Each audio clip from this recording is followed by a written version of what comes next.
ለአንድ ሀገር የኢኮኖሚ እድገት የፋይናንስ ዘርፉ እድገት የሚኖረው አስተዋጽኦ ከፍተኛ መሆኑንና ለፋይናንስ ዘርፉ ውጤት ማማር ደግሞ የኢኮኖሚ እድገቱ አስተዋጽኦ እንዳለው ነው የሚጠቀሰው። በኢትዮጵያ የኢኮኖሚ እድገት ትልቁን ድርሻ የሚይዘው የአገልግሎት ዘርፉ ሲሆን ዘርፉ ባንኮችን፣ የንግዱንና ተያያዥ ዘርፎችን ይጨምራል።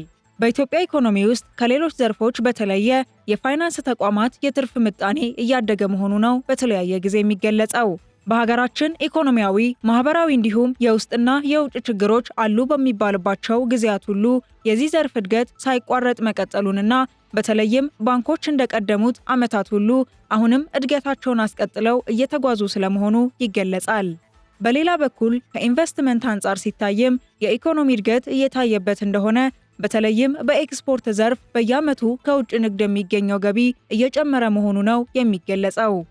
ለኤክስፖርት እድገቱ የባንኮች ሚና እንዳለበትና ከኤክስፖርት የሚገኘው ገቢ ከባንኮች ብድር ተገኝቶ የተሰራ ስለመሆኑ ነው በዘርፉ ያሉ ባለሙያዎች የሚናገሩት። ኢትዮጵያ ውስጥ ያለው የንግዱ ማህበረሰብም ሆነ ተቋማት የንግድ እንቅስቃሴዎቻቸውን የሚያከናውኑት ከተለያዩ ባንኮች በሚያገኙት የብድር አማራጭ እንደሆነ ይታወቃል። በዚህ ዘርፍ የተሰማሩ ባንኮችም በየጊዜው እየጨመረ ለመጣው ትርፍና እድገት የብድር አማራጭ ስራቸው ዋነኛ ጉዳይ መሆኑ ይጠቀሳል። በየትኛውም ሀገር መጀመሪያ ኢኮኖሚው በማንኛውም ምክንያት መውደቅ ከጀመረ ቀውስ የሚመጣው በባንኮች ላይ እንደሆነ ነው መረጃዎች የሚያሳዩት። ስለዚህም ባንኮች ህልውናቸውን ለማስቀጠልና የተሻለ እድገት እያስመዘገቡ ለመሄድ የብድር አማራጮችን በስፋት መጠቀምን ምርጫቸው ያደርጋሉ። ባንኮች ለንግድና ለመሳሰሉት አብላጫውን ብድር የሚሰጡ ሲሆን ለተለያዩ ጉዳዮች የሚውልን ብድር ዜጎች ባንኮችንና ሌሎች የፋይናንስ ተቋማትን ተቀዳሚ አማራጭ በማድረግ ይጠቀማሉ። የመንግስትም ሆነ የግል ባንኮች 80ና 90 በመቶ የሚሆነውን ትርፍ ለሚያስገኝላቸው የአጭር ጊዜ ብድር ላይ እንደሚያተኩሩም ነው መረጃዎች የሚያመላክቱት። ከባንኮች የማበደር አቅምና አማራጭ ጋር ተያይዞ የሚነሱ በርካታ ጉዳዮች እንዳሉ የሚታወቅ ቢሆንም ይህንን ለማጠናከር የሚያስችሉ ሕግና መመሪያዎች በኢትዮጵያ ብሔራዊ ባንክ በኩል በተለያየ ጊዜ ሲተገበር ቆይቷል። ከሰሞኑን በመዲናችን አዲስ አበባ በተካሄደው የኢትዮጵያ ፋይናንስ ፎረም ጉባኤ ላይ በርካታ ኢኮኖሚያዊ ጉዳዮች የተነሱ ሲሆን የባንኮችን አሰራር ለማሻሻልና ለመቆጣጠር በማሰብ ከዚህ ቀደም ተግባራዊ የተደረጉ መመሪያዎችን በሚመለከት አዳዲስ ለውጦች ሊኖሩ እንደሚችሉም ተነስቷል።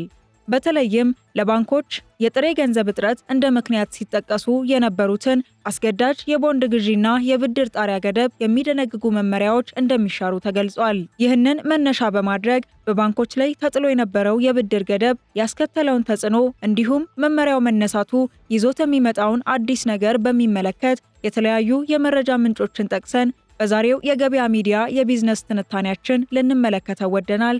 አብራችሁን ቆዩ።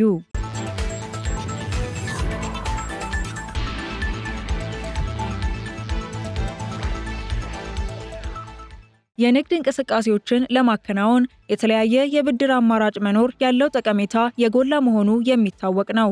በዚህም መሰረት በተለያየ መልኩ በሚዘረጉ የብድር አማራጭ ስርዓቶች ዜጎች ተጠቃሚ የሆኑ እንዳለ ነው የሚገለጸው። በብድር አቅርቦት ላይ የተሰማሩ ባንኮችና የፋይናንስ ተቋማት ከብድር አቅርቦት ጋር በተያያዘም የኢትዮጵያ ብሔራዊ ባንክ የሚያወጣቸው የባንክ ዘርፉን የቁጥጥርና የክትትል ማዕቀፍን ለማጠናከር የሚያስችሉ የሕግ ማሻሻያዎችን ይፋ ማድረጉን ተከትሎ በዘርፉ ላይ አሉታዊና አዎንታዊ ተጽዕኖ እያሳደሩ እንደሚገኝ ይነሳል። በተለይም ካለፉት 2 ዓመታት ጀምሮ የወጡና ተግባራዊ የተደረጉ ካሉ መመሪያዎች መካከል የባንኮችን የማበደር ጣሪያ የሚገድበው መመሪያ አንዱ መሆኑ ይጠቀሳል።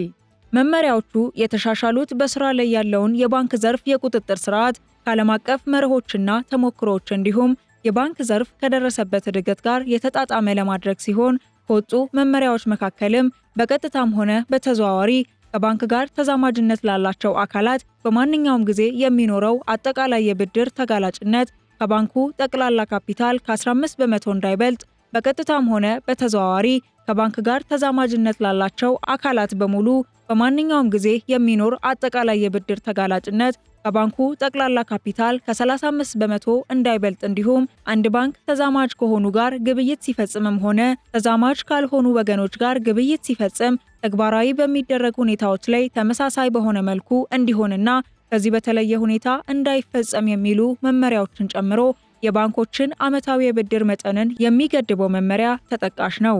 በተለይም ከከፍተኛ የብድር ተጋላጭነት ገደብ መመሪያ ጋር ተያይዞ አንድ ተበዳሪ ከባንክ ጋር በገባው ውል መሰረት ግዴታውን መወጣት ባለመቻሉ ምክንያት በባንኩ ላይ ሊደርስ የሚችለውን ኪሳራ ለመቀነስና የባንኮችን የተጋላጭ መጠን ለመቆጣጠር ያለመ መሆኑም ነው በወቅቱ የተገለጸው። በዚህም በመመሪያው መሰረት ማንኛውም ባንክ ለአንድ ወይም ተያያዥነት ላላቸው ደንበኞች የሚሰጠው ብድር ከባንኩ ጠቅላላ ካፒታል ከ25 በመቶ እንዳይበልጥ ብሔራዊ ባንክ መወሰኑ የሚታወስ ነው። በብሔራዊ ባንክ የዳይሬክተሮች ቦርድ ባሳለፈው ውሳኔ መሰረት በ2016 ዓ.ም የበጀት ዓመት መጨረሻ የሀገር ውስጥ የብድር እድገት በ14 በመቶ እንዲገደብ የተደረገ ሲሆን በ2017 ዓ.ም ይህ የብድር ገደብ ማሻሻያ ተደርጎበት የብድር እድገት መጠኑ 18 በመቶ እንዲሆን መወሰኑ የሚታወስ ነው።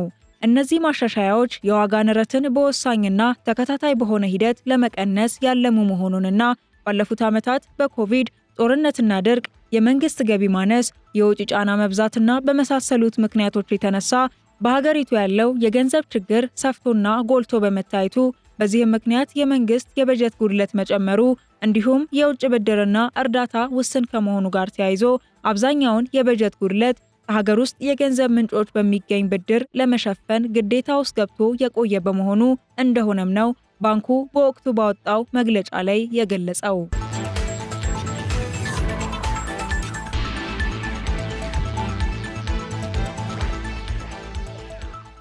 በሀገሪቱ ምጣኔ ሀብት ውስጥ ገበያው ከሚችለው በላይ የገንዘብ ስርጭት መኖሩ እንደ አንድ ምክንያት የተጠቀሰ ሲሆን ለዚህም ኢኮኖሚው ውስጥ ገንዘብ የሚበዛው ባንኮች በሚሰጡት ብድር በመሆኑ ብሔራዊ ባንክ የሀገር ውስጥ ብድር እድገትን በ14 በመቶ መገደቡ እንደ አንድ የመቆጣጠሪያ ዘዴ የሚወሰድ መሆኑ ተነስቷል።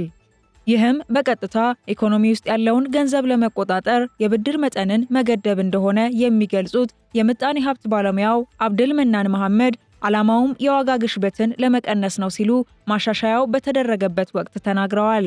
በኩዌት ኢንስቲትዩት ፎር ሳይንቲፊክ ሪሰርች የኢኮኖሚ አጥኚ የሆኑት አየለ ገላን በበኩላቸው ባደጉ ሀገራት የዋጋ ግሽበት ሲጨምር ባንኮች እንዳያበድሩ እንደሚደረግ፣ ምክንያቱ ደግሞ የተበደረ ሰው አዲስ ምርት ለገበያ ያቀርባል ተብሎ ስለማይጠበቅ መሆኑን በመግለጽ ብድርና የዋጋ ግሽበትን የሚያያይዘው ባደጉ ሀገራት መሆኑን በመጥቀስ በርካታ የስራ አጥ ቁጥር ባለባት ኢትዮጵያ ብድር በመስጠት ስራ አጦች ስራ እንዲፈጥሩ እንዲያመርቱ ማድረግ ሲገባ ብድርን በመቆጣጠር ዋጋ ግሽበትን እንከላከላለን ማለት የማይሆን ነው ሲሉ በወቅቱ ገልጸዋል።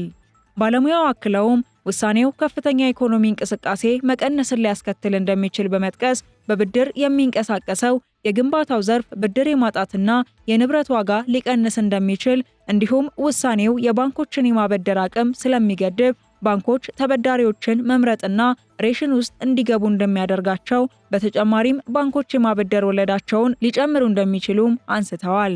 የኢትዮጵያ ባንኮች ከተቀማጭ ገንዘባቸው 7 በመቶውን ብሔራዊ ባንክ በካሽ መልክ የሚያስቀምጡ ሲሆን ባንኮቹ ለእርስ በእርስ ለክፍያም የሚሆን አካውንት አላቸው። በዚህ ሂደትም ባንኮች ብዙ ብድር ሲሰጡ የገንዘብ እጥረት ያጋጥማቸዋል። ይህ በሚሆንበት ጊዜ ባንኮቹ ለህብረተሰቡም ሆነ ለእርስ በርስ ለመከፋፈል እንደሚቸገሩ ነው የሚጠቀሰው።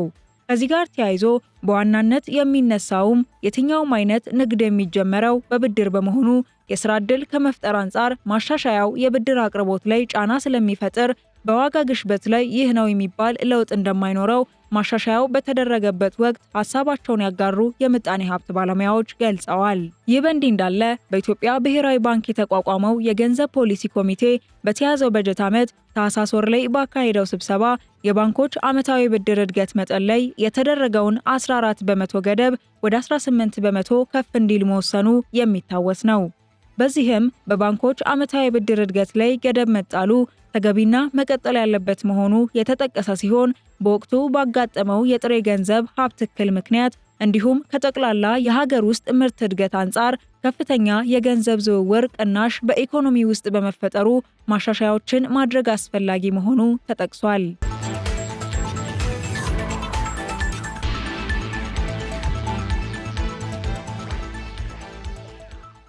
በመሆኑም በዘንድሮ በጀት ዓመት የብድር እድገት ገደቡ ከ14 በመቶ ወደ 18 በመቶ ከፍ እንዲል ተደርጓል። በባንኮች የብድር እድገት ላይ የተጣለው ገደብ በተለያየ መልኩ በሀገሪቱ የኢኮኖሚ እድገትም ሆነ በባንኮች የአሰራር ስርዓት ላይ የሚፈጥረው አሉታዊ ተጽዕኖ እንደሚያመዝን በዘርፉ ያሉ ባለሙያዎች የሚገልጹ ሲሆን በሌላ በኩል በየጊዜው እየተባባሰ የመጣውን የዋጋ ንረት ለመቆጣጠር አስፈላጊ መሆኑን ብሔራዊ ባንክ ይገልጻል። ከዚህ ጋር በተያያዘም የኢትዮጵያ ብሔራዊ ባንክ ለባንኮች የጥሬ ገንዘብ እጥረት እንደ ምክንያት ሲጠቀሱ የነበሩትን አስገዳጅ የቦንድ ግዢና የብድር ጣሪያ ገደብን የሚደነግጉ መመሪያዎች እንደሚሻሩ ለ2 ቀናት ሲካሄድ በቆየውና ግንቦት 8 ቀን 2017 ዓ.ም በተጠናቀቀው የኢትዮጵያ ፋይናንስ ፎረም ላይ የብሔራዊ ባንክ ገዢ አቶ ማሞ ምህረቱ ተናግረዋል። በርካታ ባንኮች አሁን እያጋጠማቸው ላለው የጥሬ ገንዘብ እጥረት አንዱና ዋነኛ ምክንያት የቦንድ ግዢ ሲሆን የባንኮችን ከፍተኛ የሆነ ገንዘብ ይዞባቸው የሚቆይ እንደሆነ ነው የሚገለጸው። በተመሳሳይ ባንኮች ተጥሎባቸው የቆየው የብድር ገደብ ከተነሳ እንደ ቀድሞ በአቅማቸው ልክ ብድር ለማቅረብ የሚያስችላቸው እንደሆነ የተገለጸ ሲሆን በተለይም ለቦንድ ግዢ ሲያውሉት የነበረው ገንዘብ ይመለሳል ተብሎ በመመሪያው ከተደነገገው ከ5 ዓመታት በፊት የሚለቀቅላቸው ከሆነ የባንኮችን የማበደር አቅም ከመጨመር ባለፈ የጥሬ ገንዘብ እጥረታቸውንም ለማቃለል ሊያግዛቸው እንደሚችል ተመላክቷል።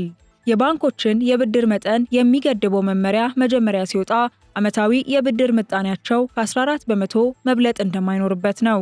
በቅርቡም መመሪያው ተሻሽሎ ዓመታዊ የብድር ምጣኔ እድገቱ ከ18 በመቶ መብለጥ እንደማይኖርበት ተደንግጎ በዚሁ መሰረት ሲሰሩበት መቆየቱ የተገለጸ ሲሆን ከመስከረም 2018 ዓ.ም በኋላ ግን ይህ የብድር ገደብ እንደሚነሳ መገለጹ ለባንኮች እንደ መልካም የሚታይ እርምጃ እንደሆነ ተገልጿል።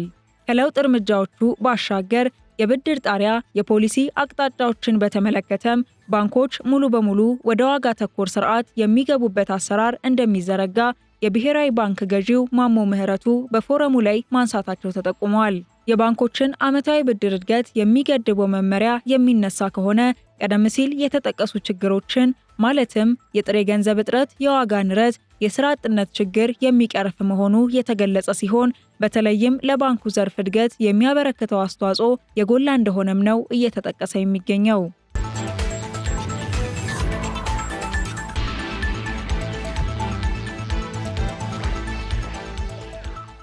የተወደዳቸው የገበያ ሚዲያ ቤተሰቦቻችን በዛሬው የቢዝነስ ትንታኔ ፕሮግራማችን በሀገራችን በባንኩ ዘርፍ በየጊዜው የሚወጡና የሚሻሻሉ ፖሊሲዎችን በተለይም ከብድር እድገትና አቅርቦት ጋር በተያያዘ ባለፉት ዓመታት ሲተገበሩ የቆዩ ፖሊሲዎች ያሳደሩትን ተጽዕኖ እንዲሁም ከባንኮች የብድር ገደብ ጋር ተያይዞ የተጣለው ገደብ ከ2018 ዓ.ም ጀምሮ እንደሚነሳ መገለጹ በዘርፉ ያለውን ችግር ከማቃለል አኳያ ያለውን አስተዋጽኦ በሚመለከት ከተለያዩ ምንጮች ያገኘናቸውን መረጃዎችና የባለሙያ ምልከታዎችን ዋቢ በማድረግ በባንኮች ላይ የተጣለውን የብድር እድገት ገደብ በሚመለከት በጥቂቱ ያጋራናችሁ መረጃ የተከታተላችሁትን ይመስላል። ስለተከታተላችሁ እያመሰገንን በቀጣይ በሌላ ምጣኔ ሀብታዊ የትንታኔ ጉዳይ እስከንገናኝ ድረስ መልካም ቆይታ። የኃይል መቆራረጥና ጨለማ አስቸግሮታል? መፍትሄ ካሉ ግሪን ሰንቴክ አለሎ። የኃይል ማጠራቀሚያችን የመብራት መቆራረጥ እንዳለ ያስረሳውታል፣ ጨለማን ያሰናብታል። ግሪን ሰንቴክ ጥራትና በቂ ዋስትና ያላቸው የሶላር መብራቶችን ኪስን በማይጎዳ ዋጋ በመረጡት አማራጭ አቀረበሎ። የቤት የቢሮ የግቢ ውስጥና የመንገድ መብራቶችን እኛ ጋር ያገኛሉ። ምን ይሄ ብቻ! ጀነሬተርን የሚተካ በፀሐይ ኃይልና በኤሌክትሪክ ቻርጅ የሚደረግ ወይንም በሁለቱ መስራት የሚችል ድምፅ አልባና አየር ብክለት የሌለው ሶላር ጀነሬተር በፈለጉት ዋትንካችሁ ብለዋል። ምርቶቻችን የ5 ዓመት ዋስትና ያላቸው ሲሆን በሚፈልጉት የፍጆታ መጠን ለመኖሪያ ቤቶች፣ ለሆቴሎች፣ ለባንኮች፣ ለአስጎብኚ ድርጅቶች፣ ለሆስፒታሎች፣ ለቢሮ፣ ለኢንተርኔት ካፌ፣ ለህትመት ቤቶች፣ ለቴሌኮም ሴክተር፣ ለኤሌክትሪክ መኪና አስመጪዎች፣ ለሲኒማ ቤቶችና ለሌሎችም። አድራሻ 22 ማዞሪያ ከጎላጎል ህንፃ ወደ ቦሌ በሚወስደው መንገድ 500 ሜትር ዝቅ ሲሉ ኳሊቲ ህንፃ አንደኛ ፎቅ ቢሮ ቁጥር 103 ላይ ያገኙናል። ስልክ 0989414219 0989414209 ወይንም 913844852 ላይ ይደውሉልን። ግሪን ሰንቴክ ለዘላቂ መፍትሄ እንሰራለን።